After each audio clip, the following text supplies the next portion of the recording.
Karina. And we are Fantastical Costumery. We're back with different hair. It's been a minute. Today we're going to be talking about Junkook's Permission to Dance red outfit that we wore to the BTS Las Vegas concert last year. And he wore it to the concert in Seoul last year. We only had like a month to make this thing. We weren't even going to go at first. And then we ended up having an order for a kitty gang jacket at the same time. Mm-hmm. It was a rush order. She needed like 2 weeks because she was going to wear it to the same day that we were going. When we got that order, it was such a big windfall. It was such a surprise. It just felt like it was meant to be. We wanted to wear BTS inspired outfits to the concert, but we couldn't quite decide what to make. We decided to do mic drop outfits, and then all of a sudden we're like, oh, we really love those red and white outfits like so much. Like, you know what? Forget it, let's do it. Which left us like no time at all. So we really signed ourselves up for a great time. This jacket and vest was from a collection by a designer called Junkook, I believe. He's a Korean designer. And he's really unique in that he makes his clothes out of non-traditional materials. So Jungkook's particular jacket was made out of soundproofing material. I do remember when we were researching the textile that he had invented like a whole new way of creating the fabric. Yes. And it's like, you know, his like trade secret. So we don't really know how he did it. And so for us, we ended up going with a quilted cotton, so it would have some texture to it. But because it's cotton, it looked very matte from far away. And so we actually painted it with fabric Mod Podge because we knew when that dried, that would give it a bit of a shiny finish. And that shine would be able to accentuate the high and low points of the quilted fabric. Even though it wasn't exact, I still think it gave it a similar effect, and so you can kind of get the idea on it. Okay. So, making the jacket. For the base of the jacket, we use a pattern that we use a lot for a lot of the jackets that we make. It was this Simple McCall's pattern. It's for a bomber jacket, and this particular one has a variation where it has the collar.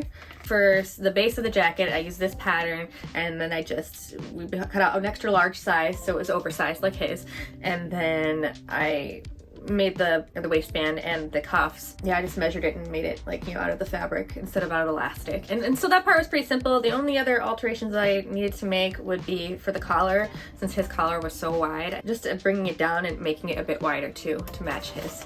And for the vest, what did we use? We used nylon and satin. Like a very thin like nylon. And then for the vest pattern, I can't remember what pattern I used for the vest. I know that I draped part of it. Because the inner jacket was so big, you had to make the outer jacket equally as oversized as well. Yeah, even more so to fit over top of that without like creating any tension or like pulling. Yeah, the collar was weird, the design of it. So it came down a lot further than like a normal collar would. So I ended up draping like the front part of it to fit this like longer collar. It was a lot of trial and error. Definitely had a few fittings with you. I remember a couple times I put it on, it was like pulling weird. I had to go in and drape it and do quite a few test fittings. Yes, yeah, it definitely seemed like it was a test of your draping skills because it's such a unique collar. It really shouldn't have been that difficult, but you know, the first time you do something, it can be challenged.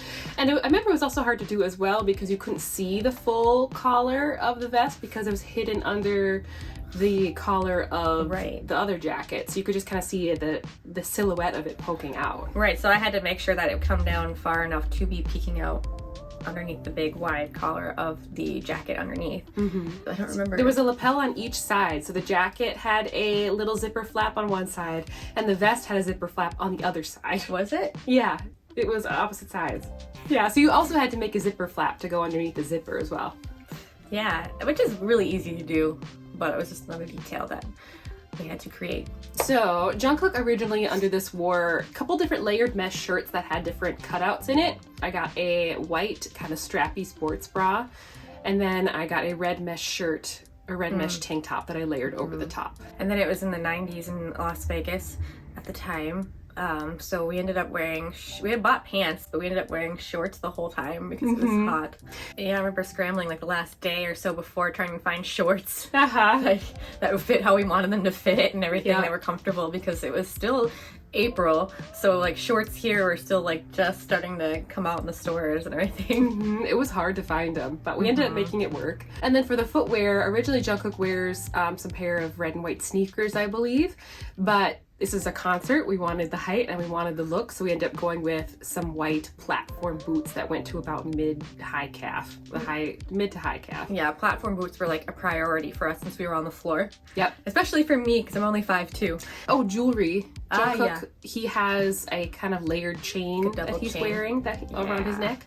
And so we ended up getting some chain from Joann's. Yep, we got some chain from Joann's, and we sort of made our own and attached a D-ring and clasp to it. And so that was the whole look, and it was actually really fun because when we wore it there, people recognized it and called us out, which made us feel really good that it looked so close to the original that people actually recognized it. So I was super excited about that. Yeah, it was so exciting. We wore it to the pop-up, and it was fun to take pictures next to the big photos they had of them wearing it from the Soul concert. And then when people recognize it, it's so cool. It felt so good. Yeah. Anything I do differently? I mean, of course, it would have been great if we could have found the original fabric, but considering all that we had to work with, I'm actually really happy, and I don't think I would go back and change a thing. Me too. Yeah, this was, I think, one of our favorites. That was the process of us making the Permission to Dance Soul Junkook outfit. Let us know what you think in the comments below, and if you enjoyed this, feel free to give us a subscribe or even a like, and we hope to see you next time. I'm Kira. I'm Serena. And we are Fantastical Costumery. Bye!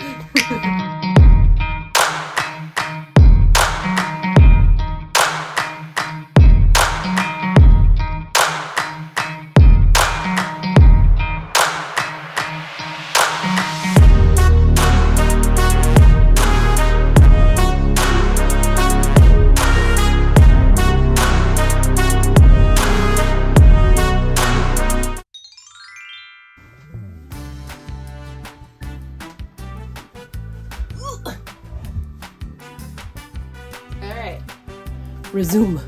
Resume. Okay. Green mic. Okay. Okay. Talk about what it was like. Can you tell me?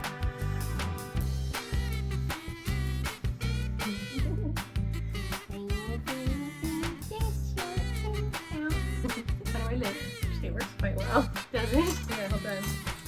I didn't know I could use these as haircuts, so I'm sewing in my hair in the way. Oh my god, no you're not!